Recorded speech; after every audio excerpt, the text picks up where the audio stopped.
bangga. Nih, lo ngomong bukan sekedar ngomong. Ini ada melalui survei. Surveimu kalau Melalui survei sing sama nyekolah anak pinter getun sok Ben. kok iso getun? Wes to percaya aku. Aku wis melalui survei BMKG. Ora ngurusi perkara gempa. Niku. Piye. LSI Lembaga Survei Indonesia. Lah, itu sudah melalui survei. Piye kowe? Anak itu paling tidak, kalau menurut saya, paling tidak punya 3. Oh, Loro dia anak. toh? 3. Loro sesuai program pemerintah. Itu kalau program pemerintah. keluarga bercelana Berencana. masa direncana nak gak katokan mrene panggah dadi to kok iso. Iya. Lah iya sing anak kudu Duit telu minimal ada 3. kok bisa Mas Karena tujuannya sekolah dipinterno anak iki mau sing loro. 1 dan nomor 2. Nomor 3 iki goblokne ae.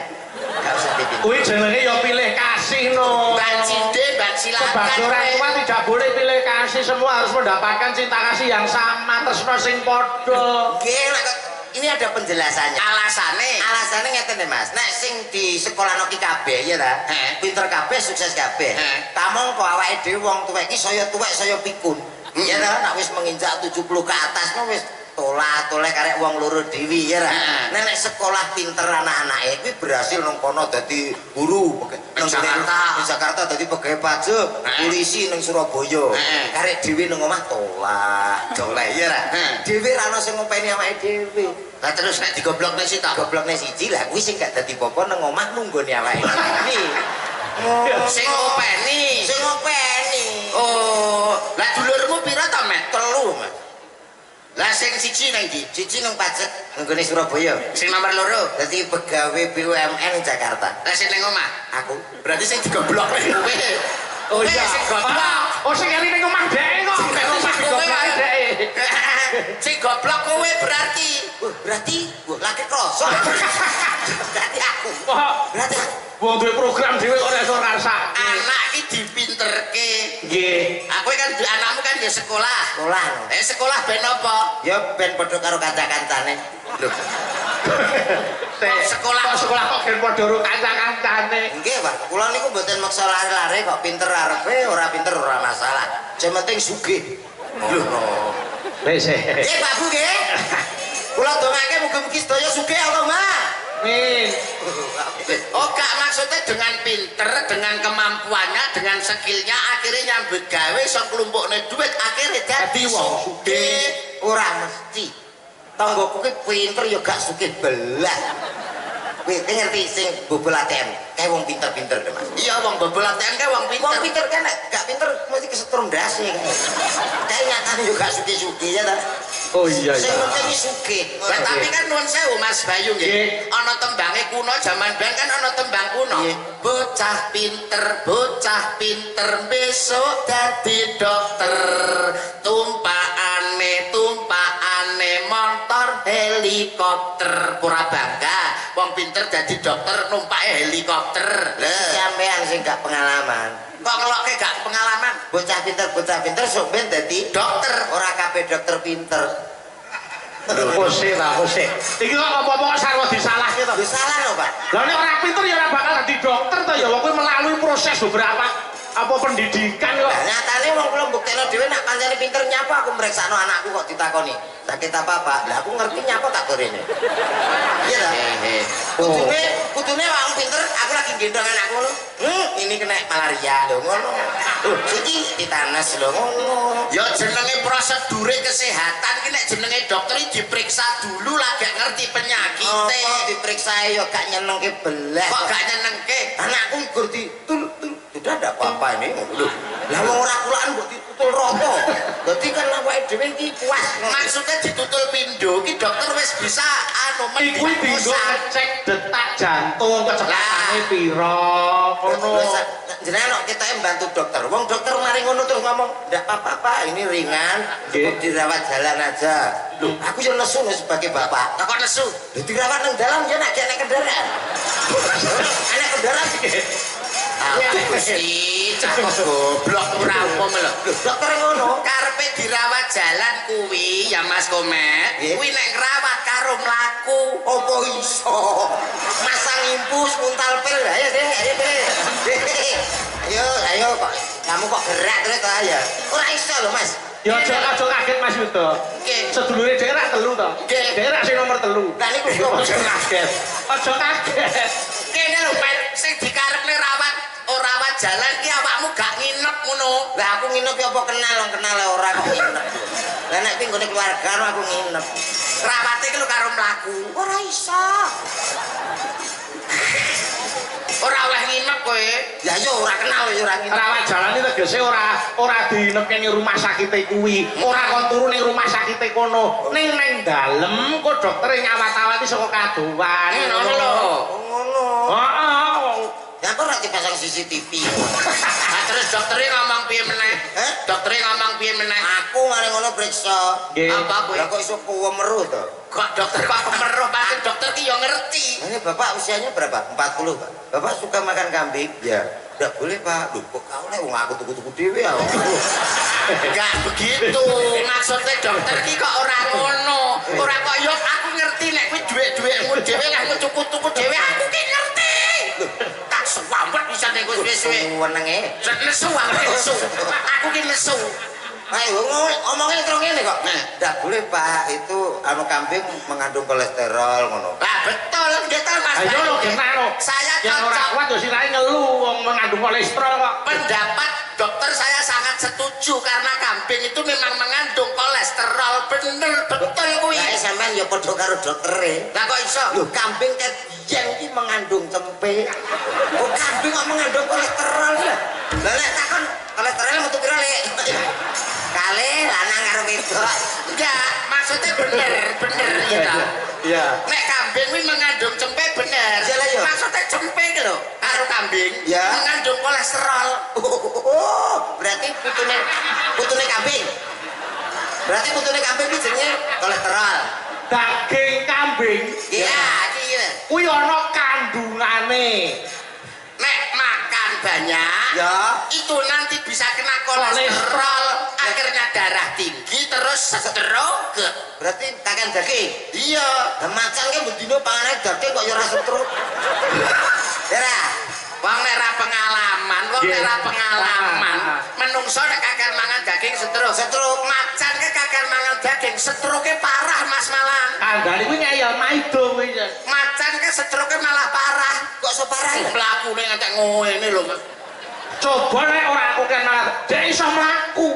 Sikil ngandhe ngadeg gandeng dhek kolesterol, kok kan malah dhek mlakune brangkang. Brangkang Pomo parah ke stroke. macan mlakune ngadeg no paling enek macan tos.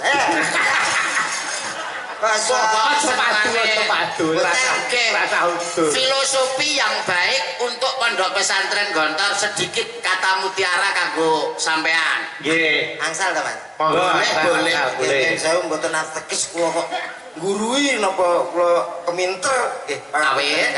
Ning saderengipun Nggih. filosofi menika dereng nate ditemukan di mana-mana. Weh, temuan baru. Urung ditemukan arep mbok omongne iki lho. Lah ya iki golek kok. Oh, Kok ngono yang dua ada ya. iya. Nggih. Jadi tidak usah orang hidup tuh perlu mencontoh filosofi yang satu ini. Ada 3 filosofi yang bisa kita ambil dari nama-nama setan. Loh, setan. Kok iso setan kok gawe rene iki? Ya wis pas Mas nek setan ngomong setan iki ya wis pas. Maksudnya jangan tai ngono Mas, iki kan ambil filosofinya. Dari sisi baiknya. Sisi baiknya. Mengambil filosofi dari sisi baiknya setan. Setan. Apa baik? Ada tuyul, ada kuntilanak, Terus? dan pocong. Yang pertama filosofi tuyul. Yang pertama setan gundul. Nek gak gundul aja dadi setan. Alah iki lho. Setan gundul utawa tuyul mengandung filosofi bahwa marilah kita hidup mandiri iso golek duit mulai sejak kecil. Dan ngono. Oh iya. Kabeh Kabeh iki ana sisi baik, ana sisi buruknya. Sisi baik. Tinggal bagaimana kita melihat. Mensikapi nggih sejak dini sejak kecil bisa mencari uang sendiri, berdikari atau mandiri. Hebat ki nek tuyul. Yang kedua ada kuntilanak. Filosofinya apa nek kuntilanak? Filosofinya kita harus meniru bahwa dalam keadaan senang maupun susah tetap guyu. Oh iya. Ya. Ketok bahagia. Bahagia. wah. Filosofine masuk Mas. Masuk. Tenan. Terus sekarang terakhir pocong. Pocong mengajarkan kita semua untuk hidup selalu sederhana. Artinya pocong kuwi kan biyen mulai biyen ngantek saiki nganggone putih, gak nganggo rena giwang ya gak gawe. Sampeyan tau teman pocong nganggo merah putih napa mana? Apa nganggo batik kan ya putih. Aku ngono ya. Hah iki nek. Oh iya. Oh. Mengajarkan tentang kesederhanaan walaupun banyak pakaian tapi pakaian yang terakhir tetap pocong. Hebat. Apa nek? Pun. Komponnya apa? Lah modelmu kaya arek ngomong ngene mau. Mboten. Ya nek wis ayo sakniki diselingi tetembangan. Oke, siap. Niki kula tak ngaturake lagu yang bernapaskan agama Islam judulipun Pepeling. Kula nyuwun tulung ingkang bawa didum tak yuda kalih tak komen. Siap. Nggih. Ayo sakniki kula dipun ting-ting dandang gula panjenengan bawani tak yuda. Nggih. Ngagem cakapan rukun Islam saged. Siap. Dalu menika ibu-ibu waranggana anggenipun tetembangan kalih lenggah wae. Siap. Nggih, mboten sampun. Ora Nggih. menang. Yo saiki bagiane Cak Yuda karo Cak Komet. Siap, nggih.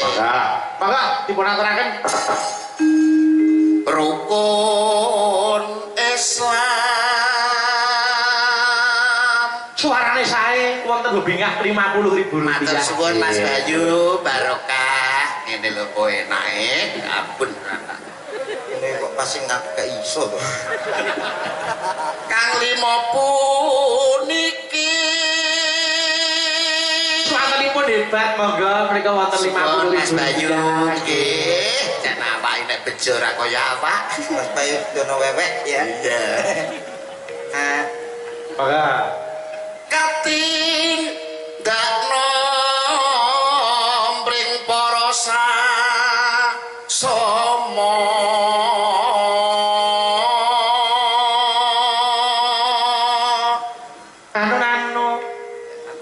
Nano. Alah. Kuwi Cak Yuda. Bagianku. Aja padha ditinggalke.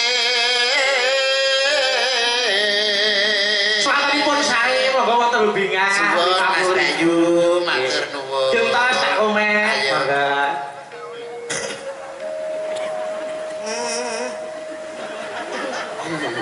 Ayo Pak.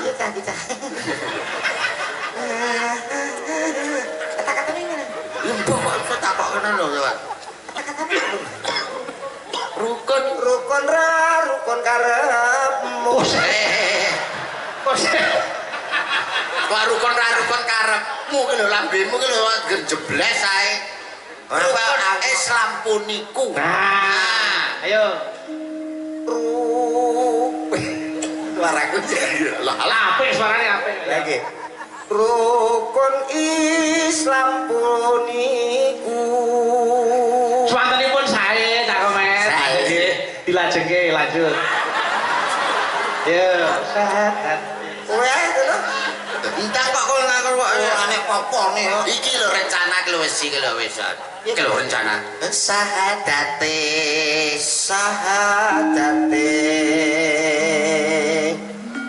kang angka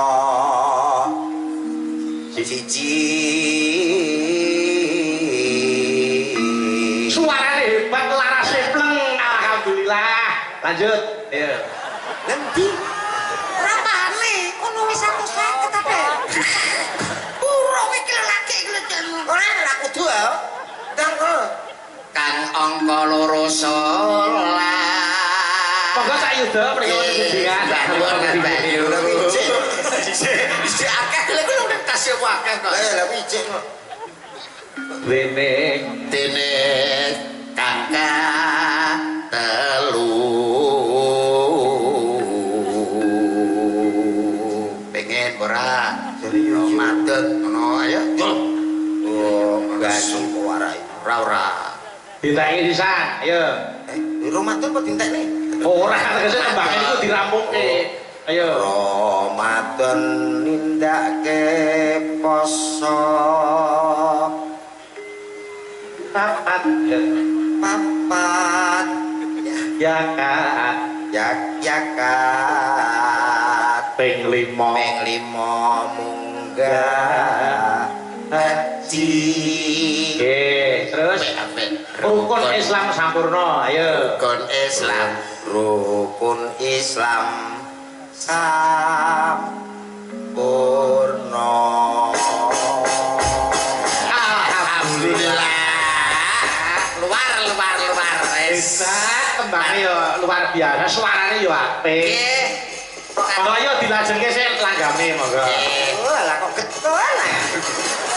Diaturke tembangnya kepiling bukan seluk saka sapa. Saking Mbak Fahmi mengko nglerek. Nggih, jejere ngono nggih monggo.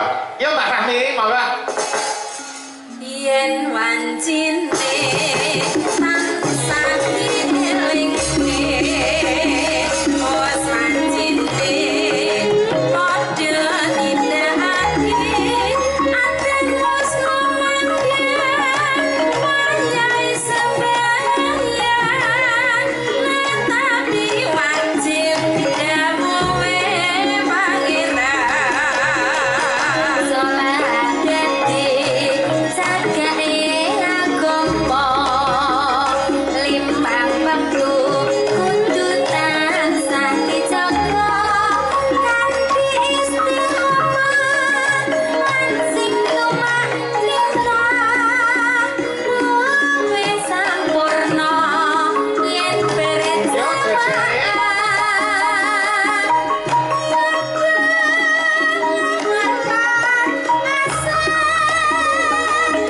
salah sayang dikandake tidak mungkin kami saja kabeh prayogane ditambah salah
wonten Pondok Gontor menika wonten Gambia Store. Gambia Store menika menyediakan semua kebutuhan keseharian. Nggih, wonten Pujasera, wonten Atika utawi wonten fashion niku hasil saking para santri sedaya. Nggih. Terus UMKM Gontor nggih wonten. Wujudipun menapa Amides nika Gontor niku kaya mineral nika. Oh nggih nggih. Niku wujud menapa saking Amides. Produk air mineral. Nggih, itu ada distributor dan bisa dipasaran untuk umum. Oh, untuk umum. Lajeng hisanah gontor madu. Dadi wonten produk madunipun. Nggih. Nalika semanten kula wis diparingi madune, Mas. Wah, kula malah dereng. Kula dereng. Oh, ya dereng. Dereng. Nggih. Terus hisanah gontor bakre terus kangge roti. Kangge roti. Terus wonten malih latan sastor. Mereka meliputi wonten sport, wonten ATK, wonten apotek. Lho, niku. Tadi mriki niku ya ana pelatihane Mas, Mas Yuda. Nggih. Berarti mboten mondok. Teng mriki niku langsung sam tutulan. Lho, ora. Nek kene iki mondok, tulabul ilmi, golek ilmu, tapi juga diajarkan bagaimana kita berwiraswasta. Ben duwe keterampilan. Duwe keterampilan. Jadi keluar dari pondok sini bisa bermanfaat untuk masyarakat. Ngono. Apa kok bakul roti piye kowe iki? Keluar dari sini Ya bisa bermanfaat kanggo Nggih, masyarakat. upama dodolan ya dodolan sing halal. Tur dasare mriki sampun wonten Universitas Darussalam Gontor utawi Unida Mas Yuda. Nggih. Prioritas ini tahun ini Fakultas Kedokteran. Tur dasare pun terakreditasi unggul. Lho wis kuwi. Arep kurang kepiye saiki? Ayo. Ngono kok ngelokke nek jare dokter ora pinter, nyatane kene iki lho wis terakreditasi unggul pisan. dokter kene. Lho kok dokter kene ning ndi wae nek jenenge dokter ki ya padha wae. Terus wonten malih gas Gontor auto service niku untuk bengkel mobil dan kendaraan. Lho. Kuwi Otomotif ngantos dugi bengkel nggih wonten. nggih wonten. Super lengkap, Leres. Mulane pun pas pun trep nek gadah putra dipondokke utawa sinau belajar wonten pondok pesantren Gontor, wis apa kuwi wis pas ya Mas Komet. Anakku tak pondok rene. Ya iya ya kudu ngono anakku tak pondokke mrene. Loro karo kayak kene. Lah terus kowe? Oh, gak iso enak sing mbok goblok nih. Enggak. Lah apa ora sida? Engko kaya aku. Ya ora kaya. Ngono kok. Mulane nuwun sewu nek jeneng awake dhewe belajar dengan Nggih. sinau kan bisa merubah kehidupan. Nggih. Awit nuwun sewu roda kehidupan niku lak berputar gitu Mas. Leres. Roda itu berputar loh Mas Komet. Ya ning ora kabeh. Lho kok ora kabeh piye wong roda itu berputar. Lah ban serep kae ya ora. Kayak ban serep ya nenggon menang. Enggak, sing tak karepne iki roda dunia iki lho, roda dunia. Dunya ki nek rodane kan. Kulo iki wah, aku nak kadung roda dunya bocor piye kuwi? Piye Itu ta? maksudnya. Bayangno lah panangan kuat tuh. Badhe nambalne roda dunya. Ora kok secara fisik wujud. Aja Berarti ora. Aja mbok mangan tah ngono kuwi lho Mas Komet. Sing tak karepne wong urip ning alam donya ki kan wong sinawang. Nggih. Kowe nyawang aku nyawang kowe ngono lho. Oh. Piye? Kok terus mlentok piye? Terus Kalau iki mbok sawang tak culek sampeyan mripat. nyawang aku nyawang kowe. Tak culek mripatku lho kok iso. Kok keliru ae. Maksud iki kadang kala awakmu ki sok ning ngisor, sok ning dhuwur. Oh lah ngono kan. Kadang-kadang pancen iya. Aku iki sering dhuwur aku. Ya aja sok ning loteng terus, ya sok ning ngisor. Ku nek ning omah tingkat dhuwur ya ora iso ngerti sing ning ngisor iki kepiye ngono no. Iya, selamat. Sengengesan rumah saku. Ayo sik balik belok. Nggih. Aku tak nyuwun nek lho dipun sekaraken dandang gula nyidam sari. Nggih. Nyidam sari.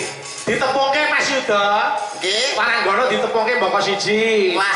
Ayo sampean kenalan komplit.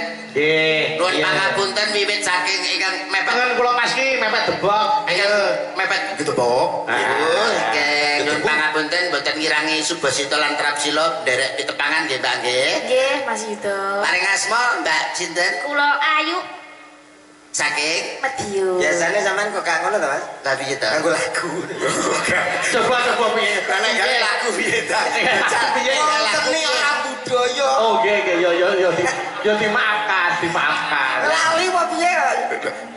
Maksudmu piye ngono lho? Lho, nganggo lagu dadi awake dhewe iki wong seni, jare hidup dengan seni akan indah. Ya coba Oh jajal. dadi tahu situasi. Oh iki nek nggon wayangan kudu nganggo seni. Betul, Mas. Wah, Mbak Cobi Coba jajal awakmu sing paham. coba ditonyoni Nggih.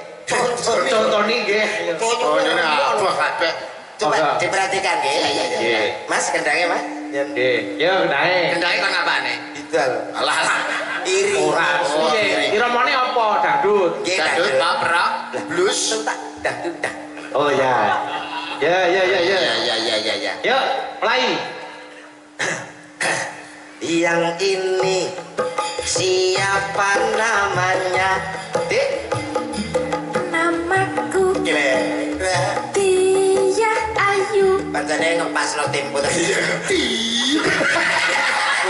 Wih nek gak ngerti lu jenenge Wardi.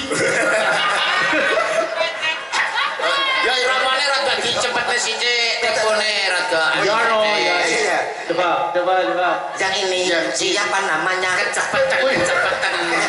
pengen masuli yo gak kecontalan no Ini sampe lepas. Kendake Mas. ya Saya bingung. Iso. pos Rata kowe ora iso. Kamu sih ketuaan. Kurang muni barang kowe lagi arep barang kowe. ya Sowi gagu. Yuk.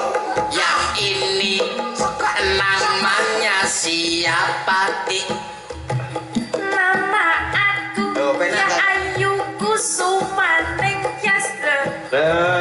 Mbak Ayu. Iya. Rumahnya di mana dik? Medion anak Rumah saya Ben kono lho. pos ta Mas, apa? pengen masuli iki bae kene Apa dhewe iki wis ngerti to? Kok gak ngerti kok tak tua kok tak suwek raimu. Raimu. Tentang lali ngono lho sana. yo Mbak Ayu, rumahnya di mana? Rumah saya di kota Medion. Oh. Apa kamu sekarang masih sekolah, Dek? Iya, aku hari ini masih kuliah. Kamu semester berapa sekarang? Kowe cah Aku masih semester 2. Oh, kowe Kang. empun. Lho. Sebelah jajare. Ampun. Ya. Untuk yang ini Terus jajare. geser lagi. Namanya siapa? Yo. Aku Ya. namanya Dini Wahyu. Lah kok di? Lho. Lah wong ngono tekon kok dilagokke kok kondi. Kondi. Kamu Nah, asal dari mana? nah ngono lho. Asalku Iya, Dek. dari kota Nganjuk. Oh, Nganjuk. Terima kasih. Terus lanjut geser. Ngerok. Yang ini siapa namanya? Dek, semangat.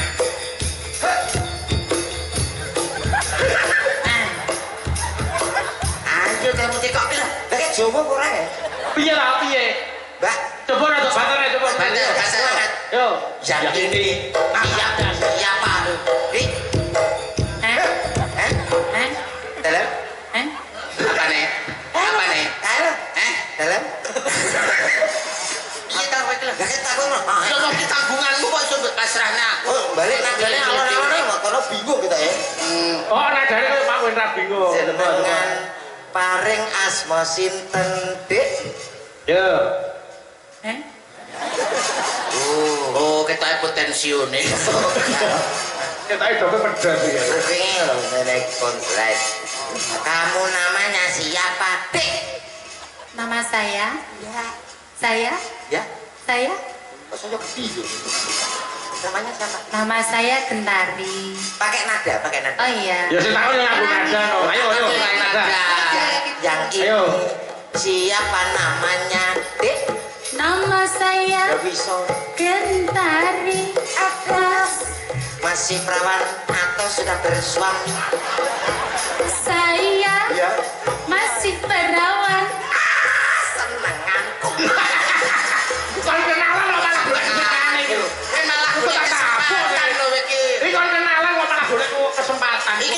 kenalan lain-lain nanti di luar pondok di luar beda Gak situ.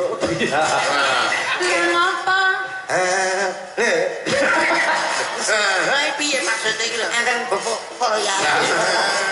ya Bleser yang sebelah Anda. ya Yang ini siapa namanya? Nama saya Eka tak uget-uget. Geser. lah kok cedak kok si tak kok dibedake alamat endi keluargane sapa wae kok Cilik udah takoni reno-reno bingung. nyepelane Geser sebelah kirinya, Dik. Yang itu siapa namanya? Asik-asik. Nama saya Dita Intawati. Apakah benar kamu dari Banyuwangi?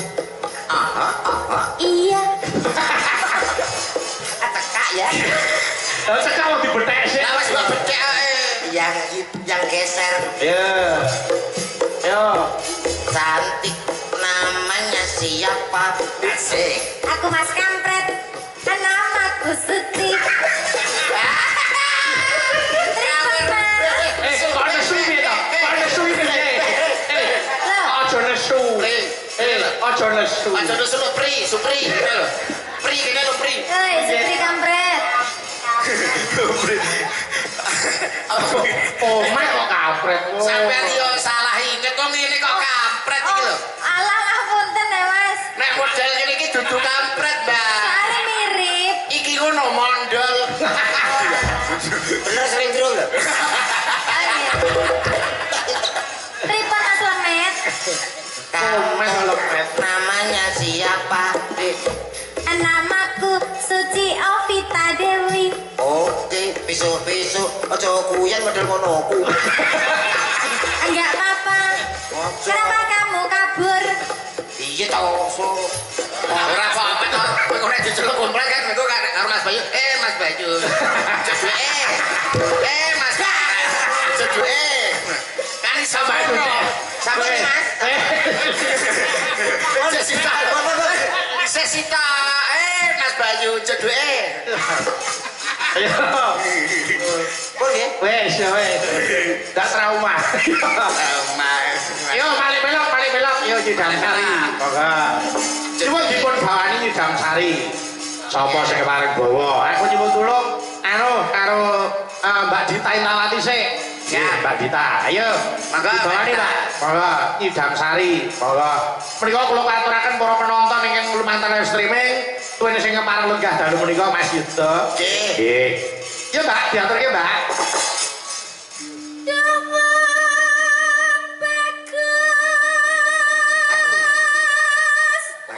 film kowe jodohe Dah.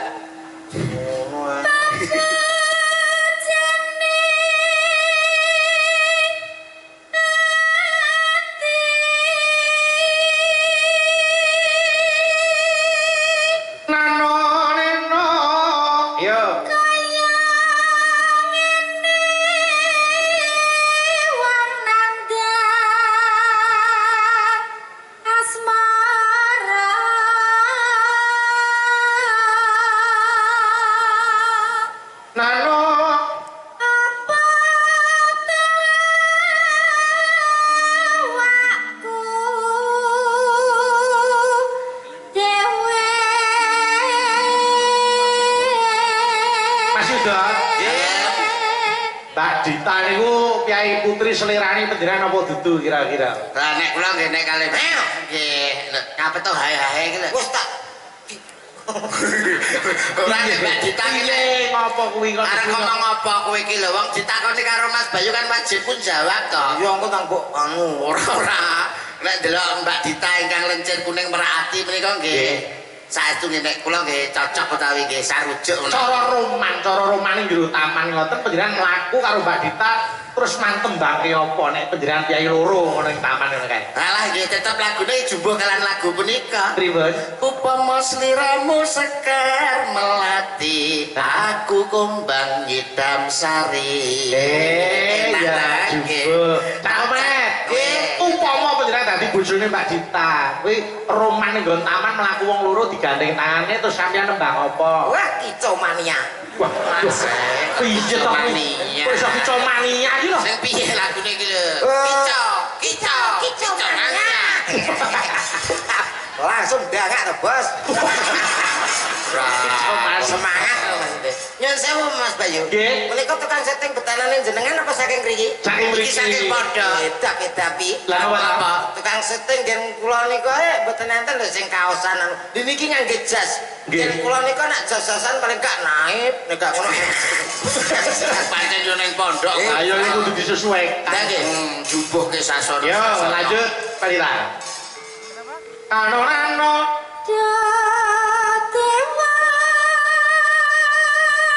Oke, terus mriki Mas kirang kalih kerduse mriki. Allah. Ya lu pen ya.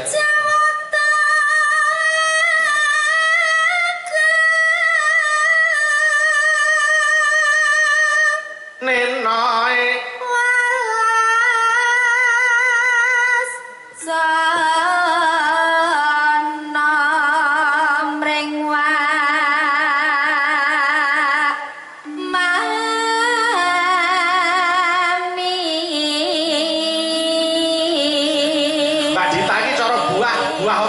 Mbak Dita menika umpami buah nggih paling boten menika nggih apel Malang. Wah, apel Malang. Gila kuwi ijo pecah biak ngono iso kumut-kumut ngoten lho. Nyegeri. Nah, nek ayu tengenku pas ayu ki. Ayu, nek ayu menika nek saking pamawas kula kados buah semangka tanpa biji. Weh, Pecah biak ngono ke banyune sekotos. Mas Komet. Nggih, kalau met. Nek gentari iki nek cara buah apa, Mas? Niku mboten buah to, Mas. Lah apa? Lah apa? Apem. Kok iso apem iki lho. Kok aboh men mlayune. Iki khusus buah. Lah buah wis enggak duren. Duren ketinggalan njaba niku lincip-lincip ning asline njero daginge loweki. Misalkan kula niki generasi Gen Z Mas Bayu bercinta dengan Mbak Dita Intawati. Nggih. Kula mesti ngomong ngoten, Mbak Dita, Pripun Mas? kamu punya uang 2000 ya? Punya. Buat anu itu loh, markir hatiku ke hatimu. Ngono lho Mas. Generasi muda. Mbak Dita, Pripun Mas? kamu punya rumah? Punya dong. Aku punya tangga. Bagaimana kalau kita berumah tangga? Ayo, pengen. Ayo peri. Kok tafuk. Ayo. Mbak Dita, kamu punya rumah? Wes Iya, ngono. tapi ya Mas, wes lho mau. Kita kok nek kok mang. Kupinge ora krungu to kita lagi bicara. Kuping bosok ya kuno ya. Kamu punya leng? Apa tikus kuwi menungso kok ngelenge lho. Rumah Lah sama. mungkin apa yang ngerayu? Ya monggo ayo. Kalau boleh tahu bapakmu penjual pendal ya? Orai Mas. Loh gak toh? Gak. Salah. Berarti salah. Orang kita ini. Lah kita sing di. Kita sing takut kriting.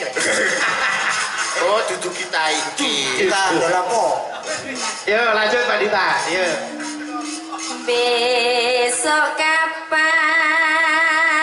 kau tekan? Nenoy. Jejer lan wong bagus.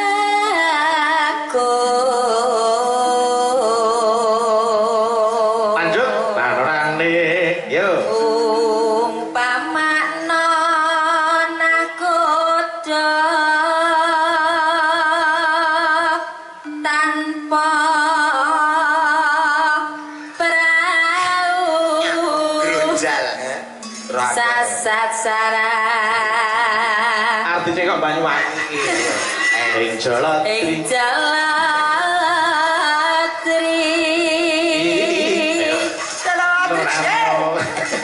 nyidam sari Yuk.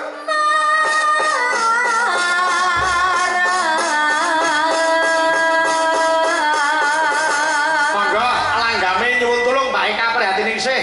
Monggo. Ya Mbak diatur iki. Monggo. Yuk.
Yo, gentari. Sing joget geteran, ayo. Mas Yudo sing. Nggih.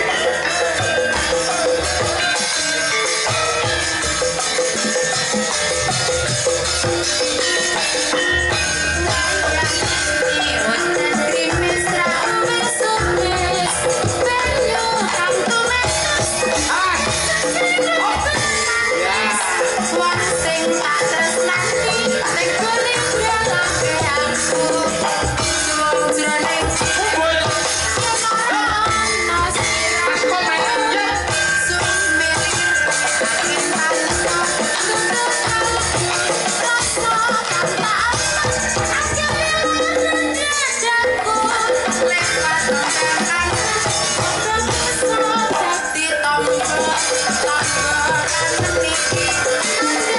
Mas Yudo.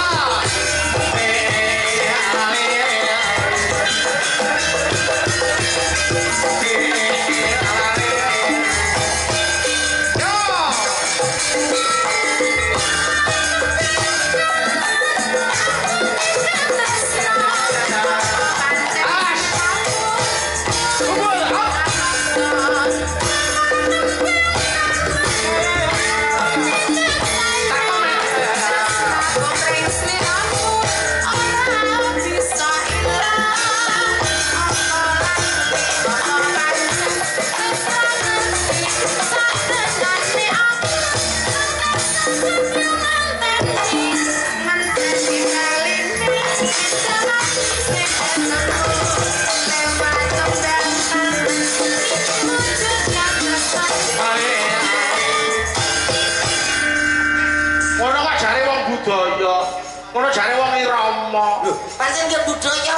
Budaya Iki ku wis- longgan ndi? Iki jelas-jelas sabotase to, Mas. Kok iso sabotase? Mosok kene kunoe lali. Coba. Nyatane aku ya penak lho. Ayo gentari coba. Wah, Contoh, iya. nggih. Wang iya coba. Ayo, iya kan. Oh, Wang. Ngerti?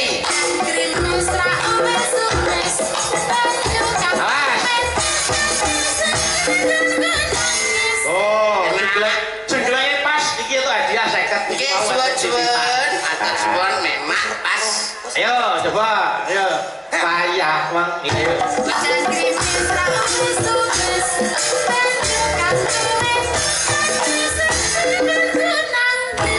Alah, kedisian. Aku kecepetan, Mas. Para ngenteni, baleni nek. Coba. Ya. Ayo deh, contohnya misalnya. Contohnya Pas jengleng ngumpul, ayo. Nggih. Ya kan.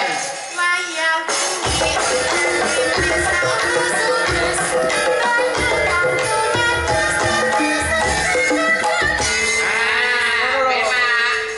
Ya, niki itu jatah 50 Mas Yudo. Suwun Mas, Nggih. malah kok banjir terus. Wis lurus 50. Ya, yo cakemet dipase, yo. Ya kan. Payah. Jalan. Oh, ya. Alah, Wis pas kuwi. Mas. Iki dite ya pas entek, nggih. Alah kere. Lah ora mau-mau kok yo. Mau-maune nyapa? Rambut pasne. Kudune mau-mau. Nggih. Niku peparing saking Pak No Kulit. Mana kulit? Menika Mbah No Kulit Petung Rejo Kuntara Nadi ngersakaken pepeling tiket swarga kalian wohe ngaren.